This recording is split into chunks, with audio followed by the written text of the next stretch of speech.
Hello students, welcome to VPRC in online classes. How are you all? I hope that you are all well and study continue on regular basis. As you know, after summer vacations, your school will reopen in 1st July. After it, you all know your exam will be held soon. First unit test is called this. So the students, I will teach you the topic which is related to your exam, and this is very useful for you. So I will teach you revision topic and questions which is for necessary your exam. So the students start. जैसे कि बच्चों आप लोग जानते हो, आपका summer vacation के बाद स्कूल की ऑनलाइन क्लासेज स्टार्ट हैं। जैसा कि आपको पहले से ही नोन है, आपके एग्जाम्स फर्स्ट यूनिट टेस्ट होंगे। उसी के तहत आपका रिवीजन क्वेश्चन है। जैसे कि आपने वीडियोस देखा भी है, कोर्स भी कंप्लीट किया है, पीडीएफ में आपने भी लिखा है, आपका ढेर सारा रिवीजन हो चुका है। फिलहाल आफ्टर ब्रेक फिर से एक बार हम लोग स्टडी में लौटे हैं। तो चलते हैं टॉपिक की ओर जो आपको बताए गए हैं, जैसा कि आप लोग जानते हैं क्यों। तो क्वेश्चन की शुरुआत करते हैं। सबसे पहले बात करें तो आपने डायरेक्ट स्पीच और इनडायरेक्ट स्पीच ग्रामर में सबसे पहले पढ़ा है। ग्रामर में सबसे पहले टॉपिक आपने ये स्टडीज किया है। तो डायरेक्ट स्पीच और इनडायरेक्ट स्पीच शुरू होने से पहले आपको हमने चार्ट ऑफ पर्सनल प्रोनाउन लिखाया था। जैसे कि जानते हो आप लोग chart of personal pronoun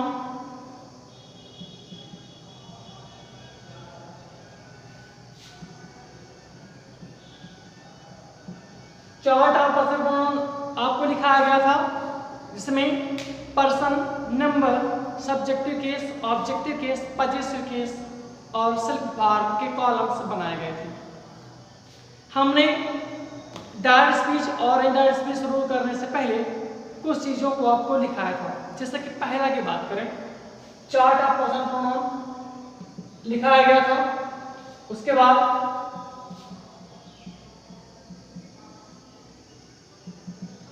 tense chart भी लिखाया गया था, जिसमें आपको टेंस चार्ट के साथ में वर्ब, हेल्पिंग वर्ब भी बताई गई थी। इसके बाद आपको वह रूल बताए गए थे जो आप पहले से भी स्टडीज करते आए हैं। उसी के तहत आपको स्टडीज कराया गया था। अब बात करेंगे चार्ट ऑफ पर्सनल प्रोनाउन की। सबसे पहले चार्ट ऑफ पर्सनल प्रोनाउन की बात करें तो इसमें आपको पर्सन नंबर 3 प्रकार के पर्सन बताए गए थे। 3 kinds of person, first person, second person and third person. First person की बात करें, आई और we. I subjective case, objective case, me, my, mind आपका पजेसिव और सेल्फ फॉर्म में माई सेल्फ। इस तरह से कॉलम्स आपको डिवाइडेड किए गए थे। सेकंड पर्सन, अगर फर्स्ट पर्सन की एक और बात करें तो वी आपका आता है प्लूरल में, we, us, ourselves. Second person में you, your, yours, yourself और योर सेल्वेज जो आपका प्लूरल में आता है। थर्ड पर्सन की बात करें तो he, she, it, they, he, him, his, himself, she, herself, itself. इसके बाद थर्ड आता है आपका आखिरी प्लूरल में, दे, देम, देयर, देमसेल्फ। ये आपको स्टडीज कराया गया था और आपको पीडीएफ के माध्यम से बताया भी गया था। इसके बाद बात करेंगे टेंस चार्ट की। टेंस चार्ट में 3 कॉलम्स बताए गए थे आपको। एक टेंस का, एक हेल्पिंग वर्ब का और एक कॉलम बनाया गया था verb form.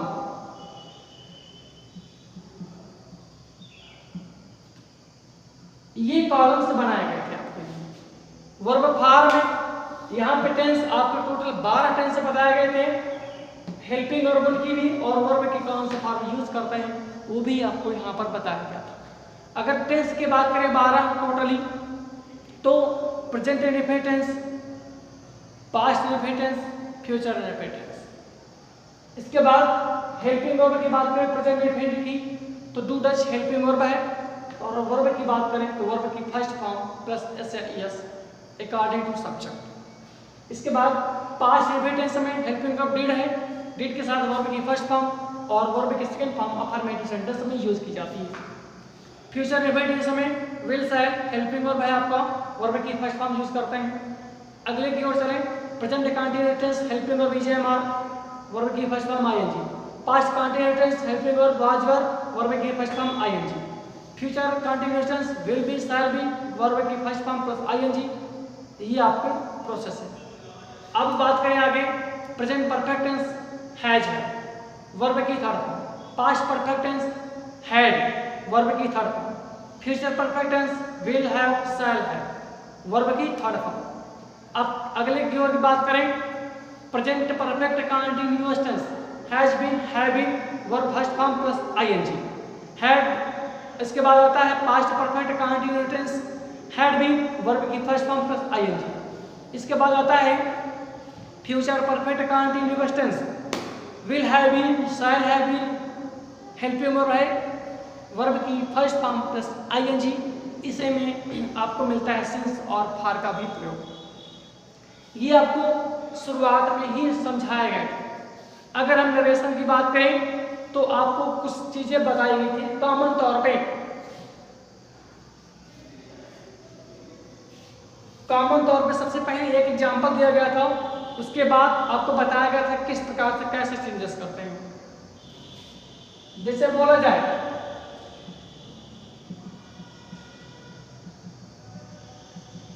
Ram said to Sita, Ram ने सीता से कहा।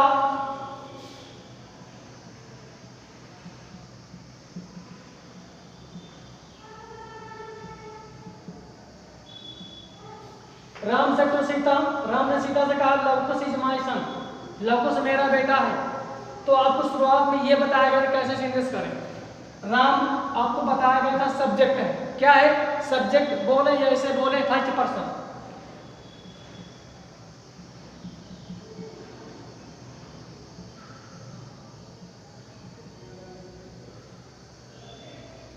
इसे बोल सकते हैं सब्जेक्ट या फर्स्ट पर्सन। इसे हम बोलेंगे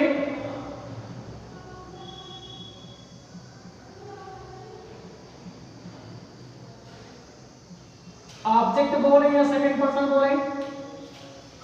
इसके बाद जो ये आपका कॉमा है, ये और इन्वर्टेड कॉमा है। कॉमा इन्वर्टेड कॉमा की बात करें तो जो कॉमा इन्वर्टेड कॉमा में लिखा रहता है सेंटेंस, उसे हम लोग बोलते हैं रिपोर्टेड पार्ट या स्पीच। ये पूरा वाक्य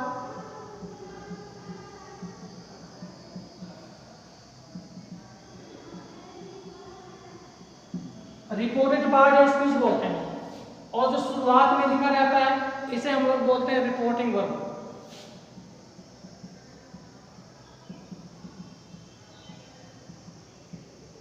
इसे हम लोग बोलते हैं रिपोर्टिंग वर्ब, और जो कॉमा और कॉमा के अंदर लिखा रहता है उसे हम लोग बोलते हैं रिपोर्टेड पार्ट या स्पीच। आपको ये शुरुआत में मिलेगा फर्स्ट पर्सन, दूसरा नाम है सब्जेक्ट बोल सकते हो, इसे बोलेंगे ऑब्जेक्ट या सेकंड पर्सन, और इसे बोलेंगे टोटली में रिपोर्टेड पार्ट या स्पीच। इसमें आपको रूल लिखाया गया था सबसे पहले कि फर्स्ट पर्सन के प्रोनाउन को, अगर मान लीजिए फर्स्ट पर्सन का प्रोनाउन कॉमा और इन्वर्टेड कॉमा के अंदर लिखा है तो उसे सब्जेक्ट के अनुसार चेंज करते हैं। जैसे मान लीजिए फर्स्ट पर्सन कौन कौन होता है, आई और वी आते हैं, इसके पार्ट्स भी हैं आई, मी, माई, माइन। अगर मान लीजिए फर्स्ट पर्सन के अंदर लिखे हैं, इन्हें कॉमा के अंदर लिखे हैं और यहाँ पर होंगे, तो हम इसके अनुसार चेंज करेंगे। फिर दूसरी चीज देखेंगे कि जो यहाँ पे फर्स्ट पर्सन लिखा है वो कौन सा केस है। केस मान लीजिए अगर सब्जेक्टिव है तो जिसमें चेंज करेंगे उसी का सब्जेक्टिव उसी के स्थान पर आएगा। इसके बाद मान लीजिए सेकंड पर्सन का प्रोनाउन लिखा होगा। दूसरा रूल है आपका, सेकंड पर्सन के प्रोनाउन को सेकंड पर्सन या ऑब्जेक्ट के अनुसार चेंज करते हैं। सेकंड पर्सन में आपका आता है यू और योर, ये योरसेल्फ, ये अगर आते हैं इनवर्टेड कामा के अंदर तो उसे हम लोग ऑब्जेक्ट या सेकंड पर्सन के अनुसार चेंज करते हैं। फिर देखेंगे क्या है कि ये कौन सा केस है लिखा हुआ है। जो केस होगा, अगर सब्जेक्टिव केस है तो इसी का सब्जेक्टिव उसी प्रोनाउन के स्थान पर, ऑब्जेक्टिव है तो ऑब्जेक्टिव केस जाएगा, पजेसिव है तो उसी का पजेसिव उसी के स्थान पर जाएगा। रूल नंबर 3 लिखाया गया था कि थर्ड पर्सन के प्रोनाउन को नहीं बदलते हैं।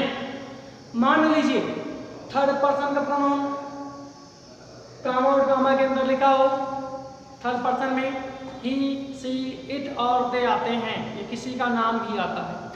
अगर ये लिखे रहेंगे इन्वर्टेड कामा के अंदर तो उसमें हमें कोई चेंजेस नहीं करना होगा। There is no changes between these sentences. तो चलते हैं, ये तो है आपके शुरुआती रूल जो आपको बताए गए थे पढ़ाई के दौरान। तो चलते हैं एग्जाम्पल्स की ओर। एग्जाम्पल्स में आपको बताया गया है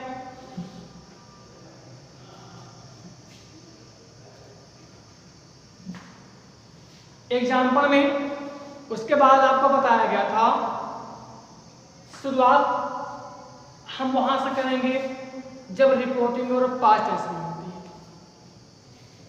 तो आपका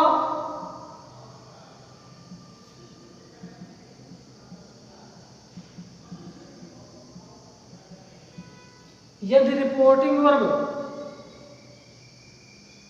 पास्ट टेंस में हो,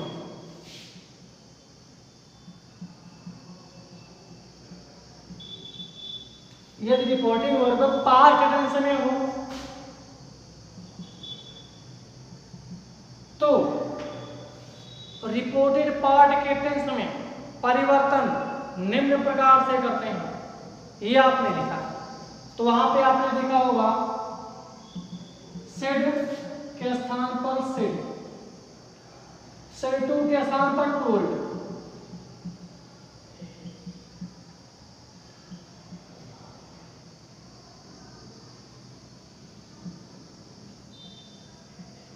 सेड टू के स्थान पर टोल्ड लिखा जाता है और सेड के स्थान पर सेड लिखा जाता है, सेड टू के स्थान पर टोल्ड लिखा जाता है। तो ये है आपका प्रोसेस। लेकिन रूल की बात करेंगे हम पहले, यहाँ पे क्या रूल दिखाया गया था। ये हमने आपको बताया कि रिपोर्टिंग वर्ब पास्ट टेंस में हो तो कैसे पहचानेंगे। तो रिपोर्टिंग वर्ब जब पास्ट टेंस में होगी तो वहाँ सेड लिखा होगा या सेड टू लिखा होगा, तो ये आपकी पहचान होगी। रिपोर्टिंग वर्ब जब पास्ट टेंस में होती है तो आपको रूल लिखाया गया है, तो रिपोर्टेड पार्ट के टेंस में परिवर्तन निम्न प्रकार से करते हैं, जिसमें आपको टेंस और चेंज के बारे में लिखाया गया था। टेंस और चेंज की बात करें तो सबसे पहले आपको यह बताया गया था कि प्रेजेंट इंडेफिनिट टेंस को चेंज करेंगे पास्ट इंडेफिनिट टेंस में, वर्ब की फर्स्ट फॉर्म को वर्ब की सेकंड फॉर्म में, डू नॉट या डज नॉट को डिड नॉट में, कैन को कुड में, मे को माइट। अब बात करेंगे प्रेजेंट कंटीन्यूअस टेंस को चेंज करेंगे पास्ट कंटीन्यूअस टेंस में।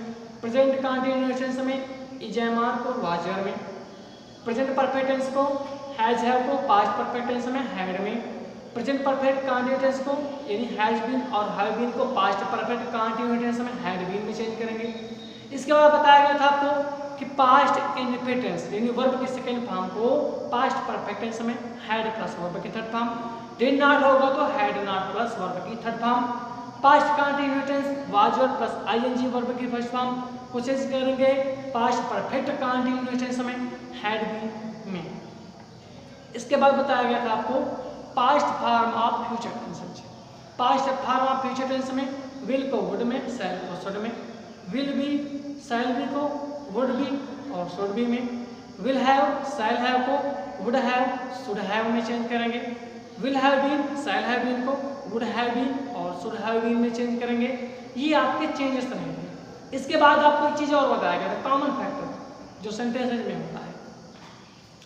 सेंटेंस में ये बताया गया था कि यदि रिपोर्टिंग वर्ब में निकटता सूचक शब्द लिखे हों तो, यदि रिपोर्टिंग वर्ब में निकटता सूचक शब्द लिखे हों तो उन्हें दूरी प्रकट करने वाले शब्दों में बदल देते हैं, जिसमें आपको वर्ड और चेंज का कॉलम बनाया गया था जो आपको समझाया गया था। इसमें दिस को दैट में, दीज को दोच में, टुडे को दैट डे में, टू नाइट दैट नाइट में, हियर को देयर में, हेंस को देंस में, कम को गो में, एगो को बिफोर में, नाउ को देन में, जस्ट को देन में, और यस्टरडे को द प्रीवियस डे, टुमारो को the next day, the day before yesterday को 2 days before, last week month year को द प्रीवियस वीक मंथ और ईयर में चेंज किया गया था। ढेर सारे रूल्स एग्जाम्पल शुरू होने से पहले आपको बताए गए थे जो कि आपको एग्जाम से रिलेटेड थे। सो द स्टूडेंट्स, आपको आज के वीडियोज में जो भी रूल्स बताए गए हैं उनको आपको वेल प्रिपेयर्ड करना है, ताकि आप अपने जो भी रूल्स हैं डायरेक्ट स्पीच और इनडायरेक्ट स्पीच के वेल प्रिपेयर्ड कर लें। इसके बाद आपको एग्जाम्पल्स बताया जाएगा अगले वीडियोस के माध्यम से। अगले वीडियोस में आपको एग्जाम्पल्स बताए जाएंगे, तब तक आप रूल्स को स्टडी अच्छे से करते रहें। फिर मिलते हैं एक नए टॉपिक के साथ विद एग्जाम्पल्स में। तब तक के लिए tata bye bye, see you.